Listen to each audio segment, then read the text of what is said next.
A very warm welcome to you. Many thanks for finding time to be with us on the program this week. We remain your source for all the latest happenings in the world of insurance. My name is Lucy Ulugbe. You are welcome. On our lineup this week, first we join Faith and our guest, Mr. Yombo Bammeke, the Chief Executive Officer of the United African Insurance Brokers Limited, Uaib, on the CEO rendezvous for the continuation of the exclusive session where they discussed end SARS protest aftermath, leveraging enterprise risk management. Speaking in the course of the interview, Mr. Bammeke noted that risk management is not just about mitigating the negatives, it is also getting your customers to permanently love you. To take a listen. Risk is also an opportunity to get a customer to permanently love you. That's part of it. So there's that part. So we talk about risk management in that sense. So identify anything that can make your business go bad. It's a risk. So, for example, I know Nigerians used to think reputational risk, it doesn't mean anything. But social media is here and we are finding that reputational risk is as nasty as any old fire risk. Because I've seen companies that have really been in trouble just from people circulating stories about them. So, reputational risk is here. How do you manage that? Because you can lose money. You can lose serious shareholder value from that. We will also bring you highlights from the 2020 Insurance Industry Consultative Council Media Retreat, which was held under the theme, The Changing Face of the Media, The New Expectations, at the Grand Inn and Suites, Ijebu, Ogun State. The annual event provides a robust platform for interaction between stakeholders in the insurance industry and insurance and business correspondents on critical issues that affect the growth and development of insurance business. Take a listen.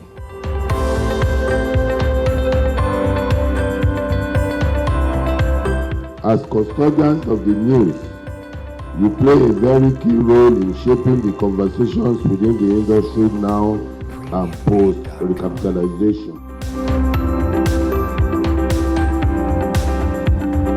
Relationship with the media is something that you cannot joke with.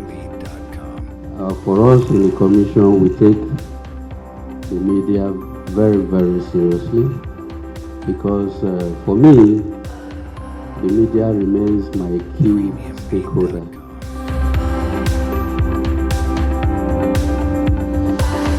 What's the future of the media? The future of the media is still digital for entertainment, for news and business, which translates to major opportunities, but major threats, and the imperative for new skill sets. Plus, of course, all the other extras will bring you each week on the program. What more can I say than to urge you to sit back, relax, and enjoy the package. Details in just a moment. Please stay with us.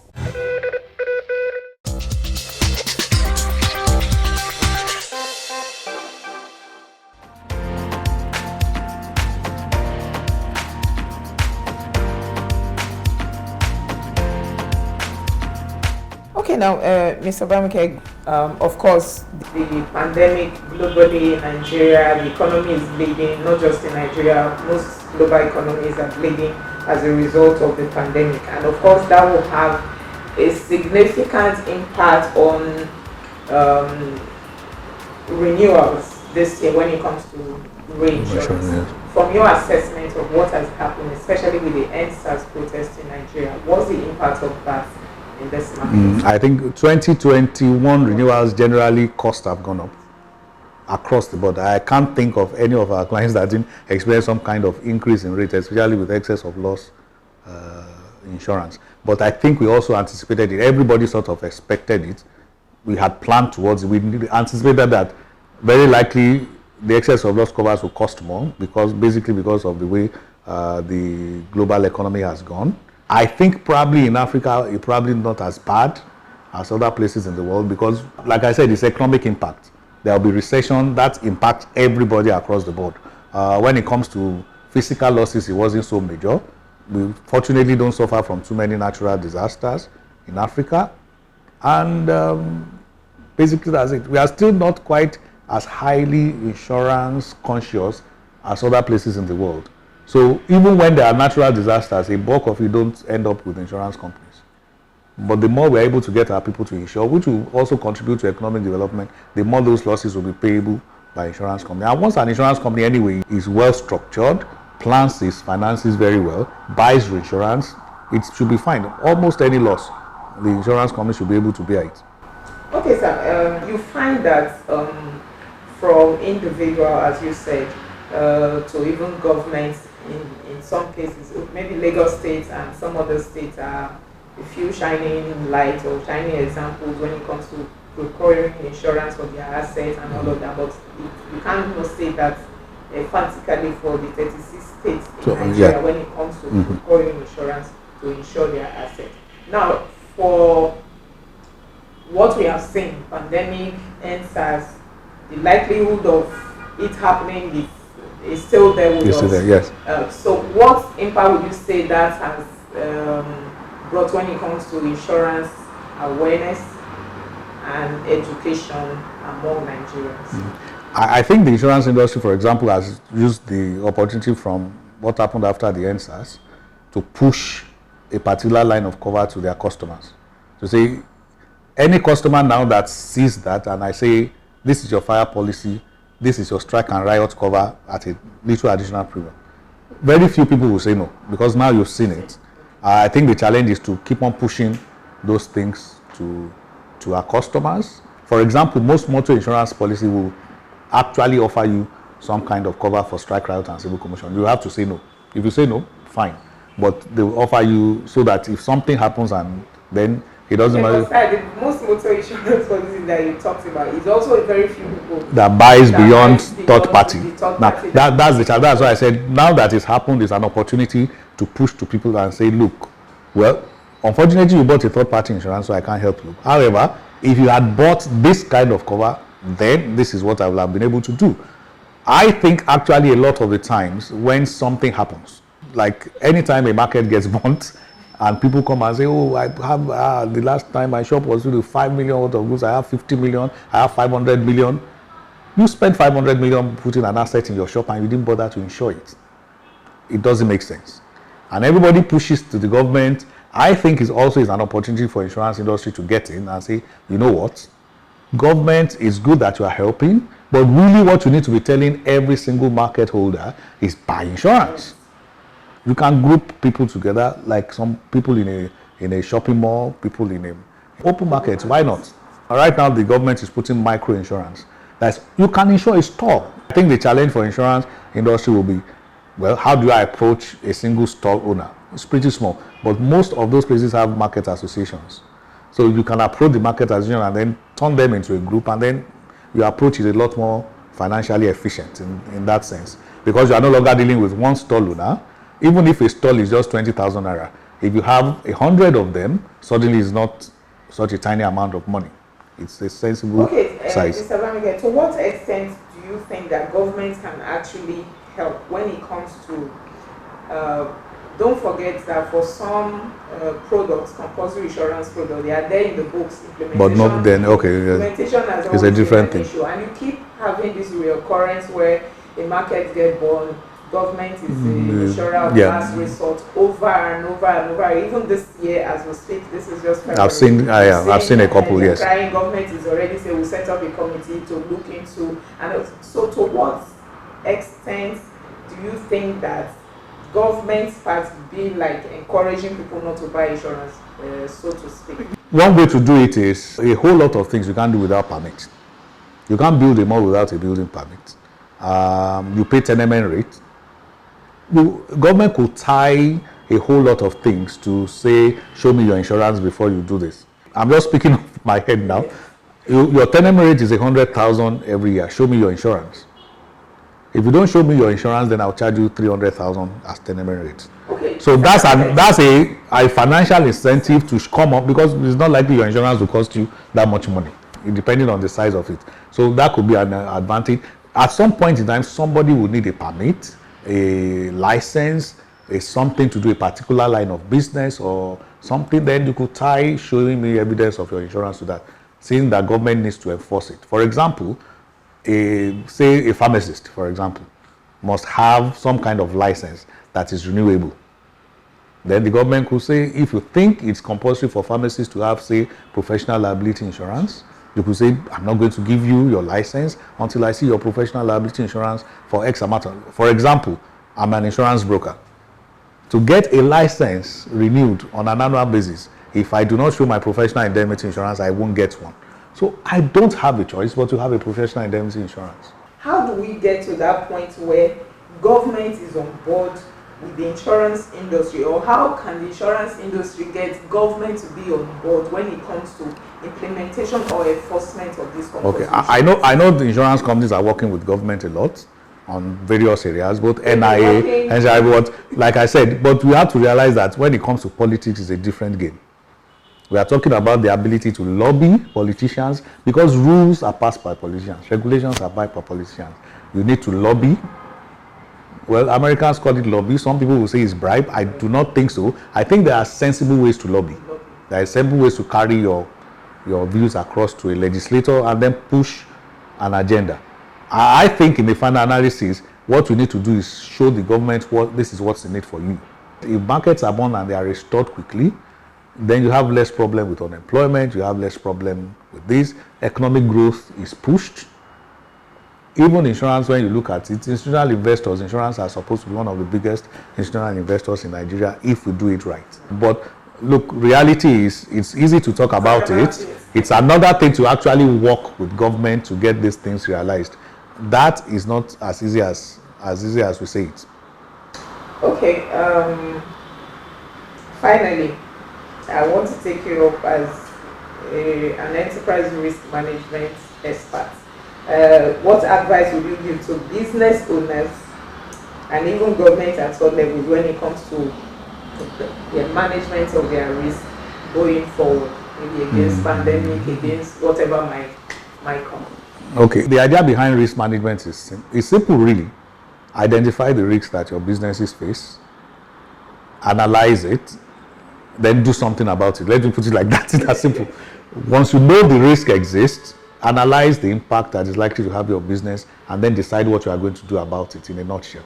So what I find is that a lot of businesses may say something about it. I've even read a lot of financial statements where they put enterprise risk management. I know some of the organizations, the bulk of, basically it looks like they get a consultant who writes out a whole lot of stuff, nobody can read it in the financial statement, it's long, but in actual fact, when you look at them, you engage them inside their offices, they are doing nothing about it. There is no practical evidence to see that they are doing something about it. If you look at people who practice risk management in the real way it is, I'll give you an example. When airlines, they have recognized that there's a risk, it's not even insurable, there's a risk if you upset a particular type of customer, the impact on your business is going to, because it's easier to keep your customers who are loyal than to let them go and try to find them back.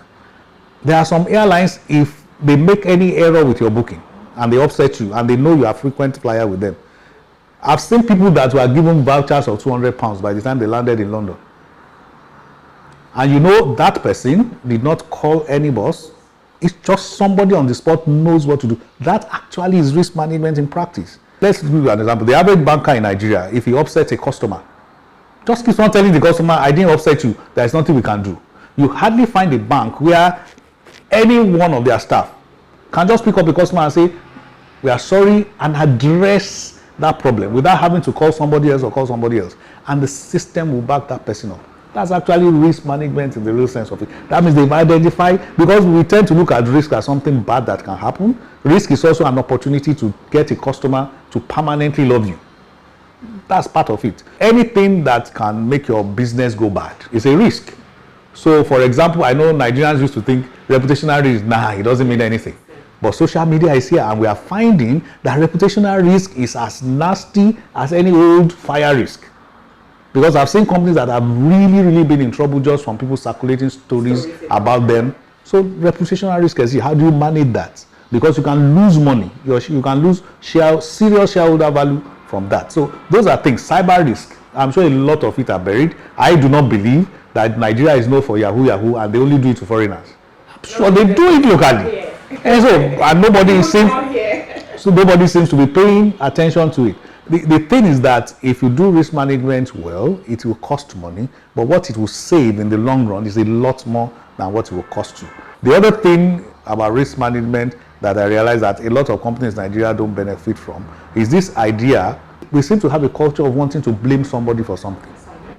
So if you work in an environment where if you make a mistake or something goes wrong, somebody comes on you like a ton of bricks and you're almost dead. The tendency is for people in that system to cover up those things. So if it happens, they cover it up. If it happens, they cover it up. What it does is to create a culture of not using an opportunity to learn for everybody.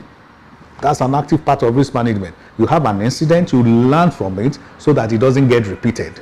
If you bury it, nobody is going to know about it until it becomes a really bad thing. And then, of course, the general ones, at some point, insure. There is nothing like a risk that will not crystallize. There's nothing, people do that. I say, oh, I'm only paying them. It won't happen. No, if it won't happen, keep your money. Let's see. The fact of the matter is that if you are driving a car, you can have an accident. It's not shocking. There's actually a higher risk of an accident involving a car, by far higher than if you're in a plane. We tend to worry more about flights. You are more likely to have an accident in a car than you have in a plane. So you should buy insurance. Another example that I found, I was talking to somebody who was working on a project and he said, you'll be shocked at when you find people who fall into poverty, for example. It's only one incident. It could be a health matter, or it could be something like a fire in a building, and they just slip into poverty because they haven't made any provisions for that. So when it comes to buying health insurance, all those insurances, we need to encourage our people. And it was amazing. He did a lot of, like an NGO, a lot of research into it. I say, you can almost see it. One incident, one medical emergency, or one, some people raided the market and then they cleared the store. And before you know what, a whole family has slipped into poverty. So those are the kind of things that we need more studies on, more to push to our people. And then they understand that buying insurance is not throwing money away, because something can't happen. And even if it doesn't happen to you, the fact that it can happen to others is part, because insurance is a pool in the final analysis. We put it into a pool. The people who suffer losses, we pay them. Some people who suffer losses, is fine. It's the same principle that health insurance works on. Not everybody will go to hospital, but we all put money into that. And the people who then go to hospital then get their treatment paid for. And it works well. It keeps the economy going. It puts investable money. There are more money to invest in the system. A whole lot of things. There's a whole lot of economic benefit to doing those things right. On that note, I'd like to say very big thank you, sir, for finding time to talk to us on the program. Thank you so very much. And thank you very much for having me on your program.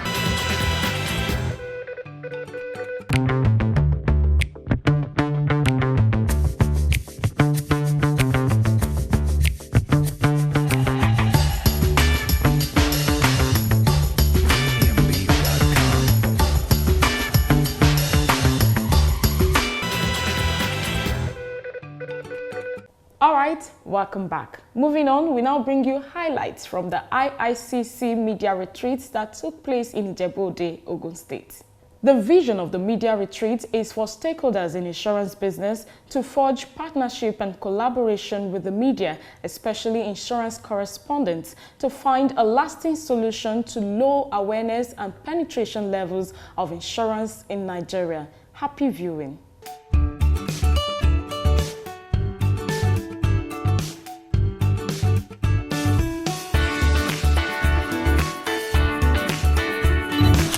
The Insurance Industry Consultative Council, IICC, is made up of various constituent bodies in industry, namely the Nigerian Insurance Association, Nigerian Council of Registered Insurance Brokers, and the Institute of Loss Adjusters of Nigeria. The Consultative Council late last year put together 2 days media retreats for insurance and pension correspondents at the Grand Inn and Suites, Ijebu. The theme was Changing Face of the Media, the New Expectations. The media retreat kicked off with a welcome cocktail.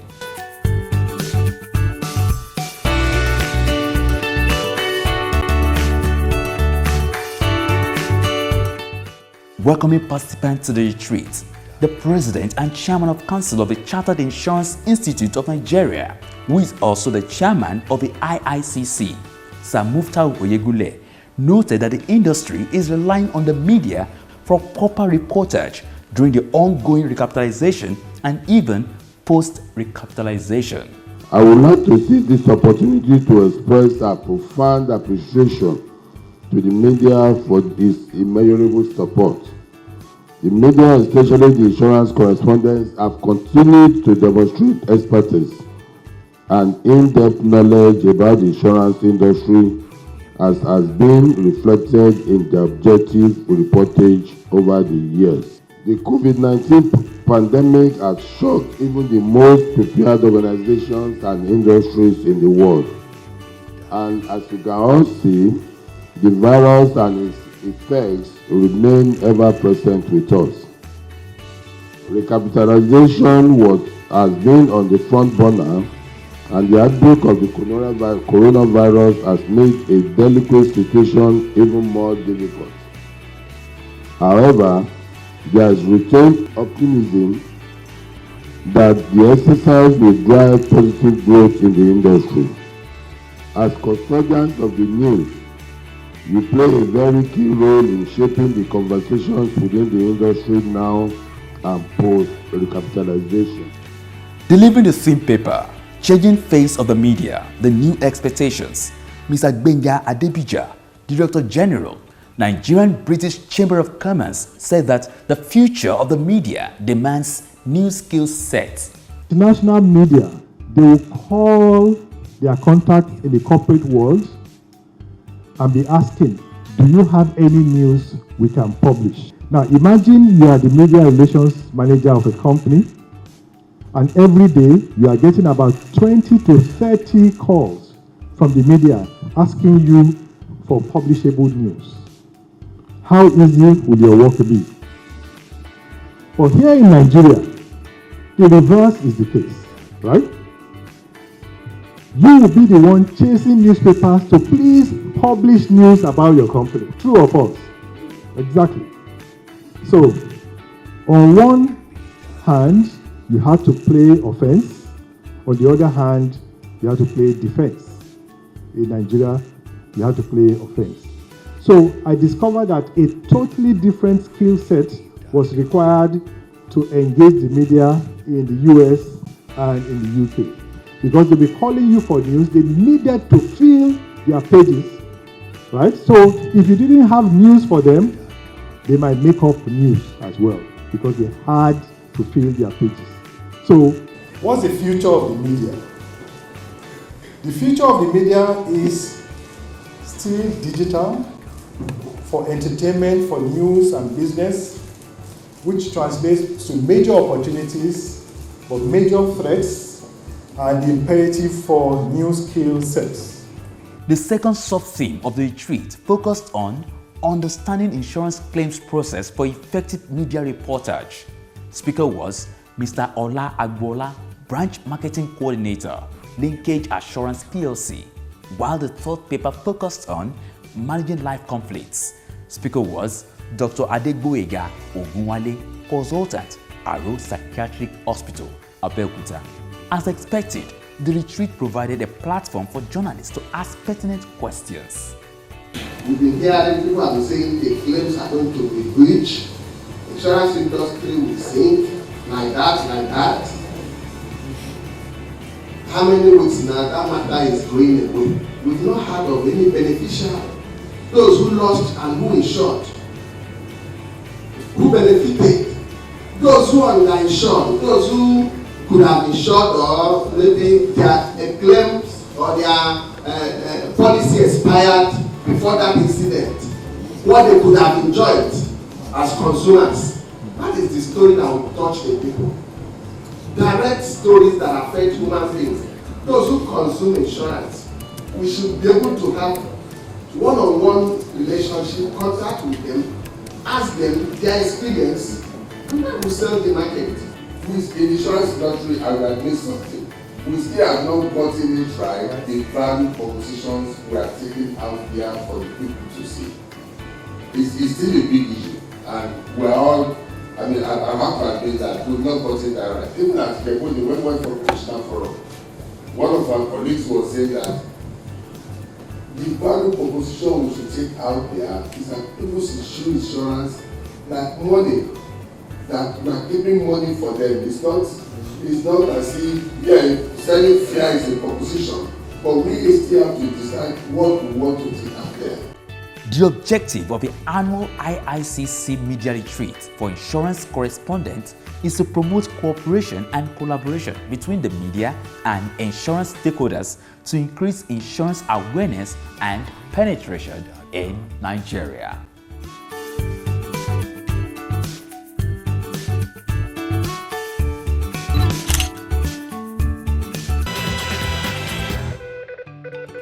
That's our time on the program this week. Many thanks for being a part of it.